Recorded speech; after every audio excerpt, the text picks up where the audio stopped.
The ancient Arab world produced some of the greatest minds, warriors, and mystics in human history. And they did it not despite hardship, but through the practice of sabr. Not patience as passivity, but presence inside difficulty, restraint in desire, dignity in calamity, action through uncertainty. If this concept shifted something in you, I want you to do one thing.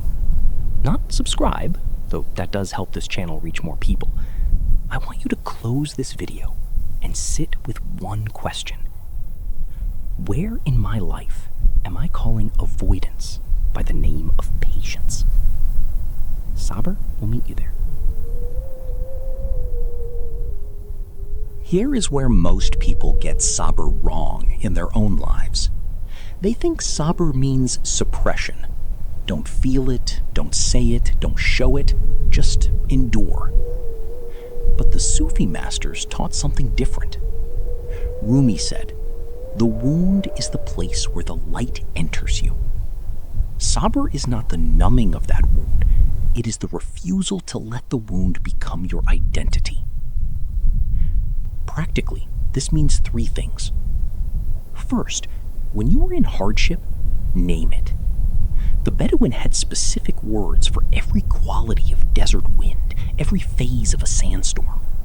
Naming difficulty with precision is the beginning of mastery over it. Second, act while you wait. Sabr is never stillness for its own sake. The farmer practices sabr while planting seeds, watering soil, removing weeds. The waiting is active. Third, hold the long vision. The desert traveler does not measure progress by each grain of sand beneath his feet. He navigates by stars. What is your star? What is the fixed point you are walking toward? The classical Arab scholars, particularly Al-Ghazali in his masterwork Ihya Ulum al-Din, identified three types of sabr that most people never hear about. The first is sabr ala al-ta'a, patience in doing what is right, even when it is costly. Every great person you have ever admired practiced this form. The writer who shows up to the page when no one is reading. The leader who makes the honest decision when the dishonest one is easier. The parent who shows up fully when they are exhausted. The second is sabr an al-ma'asi, patience from desire. The restraint not to reach for what would destroy you, even when it calls your name.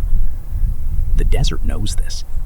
A traveler who drinks from the wrong water source out of desperation will not survive the journey.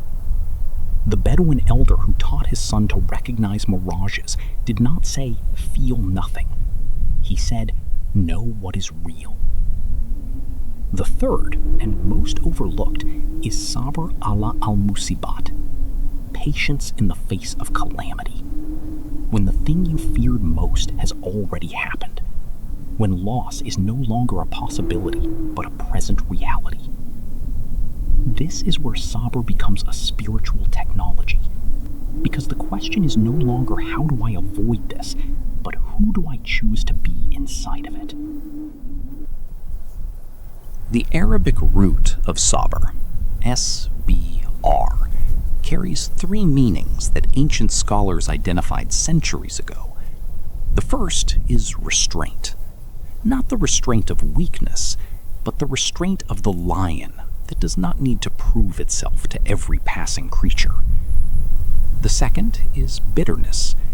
The original Arabic uses the same root word for the aloe plant, bitter to taste, but deeply medicinal. Sabr acknowledges that certain seasons of life are bitter. It does not ask you to pretend otherwise.